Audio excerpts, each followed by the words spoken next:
శుక్లాంబరధరం విష్ణుం శశివర్ణం చతుర్భుజం ప్రసన్నవదనం ధ్యాయేత్ సర్వవిఘ్నోపశాంతయే. 55వ అధ్యాయం లింగపురాణంలోని ఆఖరి అధ్యాయం. శివధ్యాన విధి. అనంతరం ఋషిగణాలు సూతునితో సువ్రత సూత త్రినేత్రధారి వృషభధ్వజధారి దేవాధిదేవుడు శంకర భగవాను యోగ మార్గం ద్వారా సర్వపాపం నశించుటకు సర్వసిద్ధులు లభించుటకు ధ్యాన మార్గం ఎట్లా అవలంబించాలి అనే విషయం మీ నుంచి ఇంతకుముందే విస్తరపూర్వకంగా విన్నాము. అది వేద జ్ఞానానికి తుల్యం. అందుచేత దాన్ని మరొక మారు సంక్షేపంగా మాకు తెలియజేయండి అని ప్రార్థించారు. మునిగణాలకు సూతుడు ఇట్లు చెప్పాను. సువ్రతులారా, పూర్వం ఇట్టి ప్రశ్ననే సూర్య సమాన తేజస్కుడు మునిగణ పరివృతుడు నందిని మేరుపర్వత శిఖరంపై బ్రహ్మకుమారుడు సనత్కుమారుడు అడిగి ఉండెను. సనత్కుమారుడు నందికి నమస్కారం ఆచరించి ఉండగా నంది మిక్కరి ధ్యానపూర్వకమైన సముద్రమందు ఇట్లు చెప్పాను. నందికేశ్వరుడు సనత్కుమార, ఈ విధంగానే పూర్వం పర్వతపుత్రి జగదాంబకు పార్వతీదేవి నీలలోహిత భగవంతుడు మహాదేవుని కైలాస పర్వతంపై హృష్టపుష్ట దశయందు ఏకశయ్యాగతులై కూర్చుని ఉన్న సమయాన ఆమె మహానుభావ త్రినేత్రధారి యోగం ఎన్ని విధాలో, అవి ఎట్టివి, అవి ఏ విధాలు, ఏమేమి కార్యాలు చేయగలవు, ఆ దివ్యమగు మోక్షదాయక జ్ఞానం చేత ప్రాణి బంధనాల నుంచి ముక్తులకు జ్ఞానం ఎట్టిది అని శ్రీదేవి భగవాన్ని ప్రశ్నించగా మహాదేవుడు ఆ దేవదేవికి ఇట్లు చెప్పాను. దేవి, మొదటిది మంత్రయోగం, రెండవది స్పర్శం, మూడవది భావయోగం, నాలుగవది అభావం, ఐదవది మహాయోగం. ఇది సర్వోత్తమం. ధ్యానంతో కూడి ధ్యానంతో పాటు అభ్యాసం, మంత్రాలు జపించటయే మంత్రయోగం. రక్తవాహినులకు నాడులను పరిశుద్ధం చేయునట్టు రేచక ప్రాణాయామం ద్వారా రక్తవాహక నాడులు శుద్ధి అగును. అంతేకాక ప్రాణవాయును సమస్తం వ్యస్తము అగు యోగం చేత తన వశమును తెచ్చుకుంటూ జరుగును.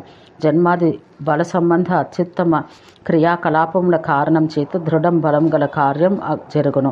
కుంభక ప్రాణాయామం అనగా వాయువును అభ్యాసం ద్వారా బంధించట, అది 3 ధారణల చేత సందీప్త స్పర్శయోగం అనబడును. ఇది విశ్వప్రజ్ఞ తైజసములో అను 3 విధములను శుద్ధిపరచినట్టుది. మంత్రం స్పర్శల నుంచి వేరే మహాదేవుని వైపు తీసుకొని పోవు దశను భావయోగం అంటారు. దీని యందు బాహ్య అంతరములన్నింటి యందు మహాదేవుని ప్రయత్నానికి ఆశ్రితమైన స్ఫురణ, సంహరణ, అభివ్యక్తి జరుగును. మనసును శుద్ధం చేయనట్టుది యోగమని చెప్పబడును. ఈ విశ్వమందలి చరాచర ప్రాణులు ఈ భావంలో యందే లీనమై శూన్య స్వరూపాన్ని పొందును. ఈ చిత్త నిర్వాణాన్ని చేయి యోగం అభావయోగం అని పిలువబడును. ధ్యానం నందు శుద్ధరూపమందు ఎట్టి వర్ణనం కనిపించక శుభమగచుండను. దాన్ని మహాయోగ ధ్యానం అంటారు. అది శుద్ధం, స్వతంత్రం, అనిర్దేశంగా ఉండి ప్రకాశమయంగా స్వయం వేద్యంగా ఉండనట్టుది. దీని యందు కేవలం ఆత్మ మాత్రమే శుద్ధ స్వయం జ్యోతిర్మయం నిర్మలంగా ఉండను. అదే మహాయోగం అనే పేరు చేత ప్రసిద్ధం. ఇది సంపూర్ణ చిత్తానికి పైన వచ్చును. ఈ సర్వయోగములను అనిమాది సిద్ధులను పరిపూర్ణ జ్ఞానం ప్రసాదించినట్టువి. ఈ యోగములందు మొదటిది, దానికంటే తర్వాతది ఉత్తరోత్తర శ్రేష్టం. అహం యొక్క సంగమం నుంచి వేరగునటి స్థితియే మహాయోగ దశ. ఇది మహాకాశంతో పోల్చుటకు యోగ్యమైనట్టుది. ఇది అన్ని ఆవరణల నుంచి విడివడినట్టుది, అయినా తన స్వీయ ప్రకృతి చేత తెలియదగినది. ఇదే మహత్వం, ఆగమ్యం, స్వయం వేద్యం, స్వయం పాక్షికం. ఇది తన ఆనందపూర్ణ శరీరాన ప్రకాశించినట్టుది. అందువల్ల ఇది జ్ఞేయం అనగా తెలియటకు యోగ్యమైనది. ఇది పరీక్షించబడిన శిష్యునికి మాత్రమే ఇవ్వాలి. ఇంతేకాక ఆహితాజ్ఞకు, బ్రాహ్మణుడకు, ధార్మిక వ్యక్తికి, కృతజ్ఞత కలిగిన వ్యక్తికి క్రమంగా ఇవ్వాలి. గురువు దేవతల యొక్క భక్తులకైనాను ఇవ్వవచ్చు, ఇతరులకు ఇవ్వరాదు. ఇచ్చట చేత వ్యక్తి ప్రపంచమునందు నిర్దిష్టమగు రోగం చేత పీడితుడు, అల్పాయుష్కుడు కావచ్చును.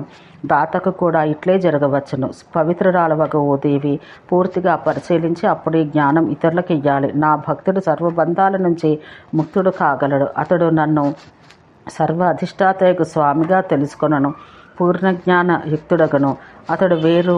అతడు వేదశాస్త్రాల యందు రాయబడి ఉన్న ధార్మిక కృత్యాలను చేయటందు విశేషజ్ఞుడు కాగలడు, గురుభక్తుడు కాగలడు, సుయోగ్యుడు, సాధకుడు, పుణ్యాత్ముడై సదా యోగరతుడగును. ఓ దేవి సుందరి, ఈ జ్ఞానం వేద ఆగమ రూపాల్లో గల కమలమందు గల మధుస్వరూపం కలది. యోగికమైన అమృతాన్ని పానం చేసిన తర్వాత బ్రహ్మజ్ఞానంలో యందు ఉత్తముడై ముక్తుడు కాగలడు. ఈ విధంగా పాశుపత యోగం అన్నింటికంటే ఉత్తమ యోగం. ఇది అన్ని విధాల పరమేశ్వర సాన్నిధ్యాన్ని, యోగశక్తిని ప్రసాదిస్తుంది. అట్లే దీనికి అన్యులు ఎవరి సహాయం స్వీకరించవలసిన ఆవశ్యకత ఉండదు. ముక్తి కొరకు ఘోషించబడిన సాధనంలో ఇదియూ ఒకటి. ఇది ఎవరి ద్వారా ప్రాప్తించను? ప్రియా, ఎవరు నిరంతరం శివ పూజారతులై ఉందరో, ఎవరి ఆచరణ ప్రేమపూర్వక యోగ్యంగా ఉండనో వారికే ఈ యోగం ప్రాప్తించగలదు అని చెప్పి వృషభధ్వజుడు శివుడు పార్వతీదేవి నుంచి సెలవు తీసుకున్న పిమ్మట ద్వారంపై శంఖకర్ణుని అనగా ఒక ప్రత్యేక గణజాతి నియుక్తం చేసి సమాధి అందు లీనమైపోయాను. శైలాదుడు ఇట్లు చెప్పాను: ఓ యోగేంద్ర, నేను చెప్పిన ఈ కారణాల చేత నీవు కూడా యోగాభ్యాసమందు లీనం కమ్ము. సర్వోత్తముడుగు స్వామి నిశ్చితంగా బ్రహ్మమయుడుగు శ్రేష్ఠ రూపం కలవాడు. అందుచేత సర్వ విధాల ముక్తి కోరుకున్న బుద్ధిశాలి అయిన వ్యక్తి శరీరానికి భస్మం అలదుకొని తగిన విధి చేత పాశుపత యోగమందు లీనం కావాలి. విష్ణువు యొక్క శక్తిపై ధ్యానం కేంద్రీకృతం చేయాలి. తర్వాత మహేశ్వరుని పరాశక్తిని కూడా ధ్యానం చెయ్యాలి. ఈ విధంగా యోగేశ్వరుడుకు శివుని యోగంలో దృఢంగా అభ్యాసం నడిచి ఒక క్రమ పద్ధతిని యోగుల కొరకు నేను సంక్షేపంగా వర్ణించాను అని సూతుడు చెప్పాను. అనంతరం మరలా సూతుడు ఈ విధంగా శైలాదుని పుత్రుడు బుద్ధిశాలి భస్మధారి నంది పాశుపత యోగం వివరించెను. బ్రహ్మపుత్రుడకు సనత్కుమారుడు తేజోవంతుడకు వ్యాసునికి ఈ పాశుపత యోగం తెలియజేశాను. నేను వ్యాస భగవాన్ వల్ల ఈ యోగం విన్నాను. ఆయన ఆదేశం చేత సత్రయాగమందు నిష్ఠాగరిష్ఠులై ఉన్న ఋషిగణాలకు దీన్ని వివరించారు. నేను కృతజ్ఞుడను. బ్రహ్మవాదులకు నమస్కారం, యజ్ఞములకు నమస్కారం, శాంతమూర్తియకు శివునికి వందనం, వ్యాసమునికి నొతులు. ఉత్తమముగా ఈ లింగ పురాణమందు 11,000 శ్లోకాలు కలవు. దీని ప్రథమ భాగమందు 108 అధ్యాయాలు, ద్వితీయ భాగమందు 55 అధ్యాయాలు ఉన్నవి. ఇది ధర్మార్థ కామ మోక్షాలు ప్రసాదించినట్టుది అని పలకగా అప్పుడు నైమిసారణ్యమందలి మునిగణాలు ఏకాగ్ర పూర్ణ చిత్తులై మానసిక శక్తితో ఈశ్వర భగవానుని ప్రసన్నత వల్ల రోమాంచితులై నమస్కరించిరి. పురాణముల యందలి ఈ 11వ శాఖను బ్రహ్మ స్వయంగా నిర్మించి ఎవరు లింగ పురాణం ఆది నుంచి అంతం వరకు పఠింతురో, బ్రాహ్మణులకు వినిపింతురో, తాను స్వయంగా విననో అతడు పరమగతిని ప్రాప్తినందును. అతనికి మోక్ష ప్రాప్తి కలుగును. తపస్సు ద్వారా, యజ్ఞం ద్వారా, జ్ఞానం ద్వారా, వేదాధ్యయనాల ద్వారా లభించే ముక్తి అతడికి కలగగలదు. అతడికి వైదిక శాస్త్ర విద్య చేత, బ్రాహ్మణ కర్మ చేత, విద్య చేత లేక వీటిని అన్నింటినీ కలపగా వచ్చటి చేత త్యాగఫలం పొందగలుగును. అతడి భక్తి చిరస్థాయగును. ఆ మహాత్మునికి నాయందు నారాయణ భగవాన్ యందు శ్రద్ధ కలగగలదు. అతని కుటుంబమందు విద్యాధ్యయనం నిరంతరం జరుగును. నలుదిశల యందును ప్రమాదరహిత చైతన్యం కలుగును అని తెలిపాను. ఇది బ్రహ్మ యొక్క ఆజ్ఞ. అందుచేత ఇది అంతయో ఆ బ్రహ్మ యొక్క కృపచేతనే ప్రాప్తించగలదు. సూతుని మాటలు విన్న ఋషిగణాలు, ఓ రోమహర్షణ, సూత ఋషులమగ మా అందరికీ సిద్ధి ప్రాప్తించింది. తీర్థయాత్రల యందు గల నారద మహర్షికి కూడా సిద్ధి లభించింది. మాకు అపార ప్రసన్నత కలిగింది. ఈ ప్రసన్నత శివుని కృపచేత నలుదిశల యందును విరాజమానమై ఉండగా కాని పలకగా నారద భగవానుడు తన పవిత్ర హస్తాలతో సూతుని శరీరాన్ని స్పృశించి, సూత, నీకు శుభం కలుగుగాక.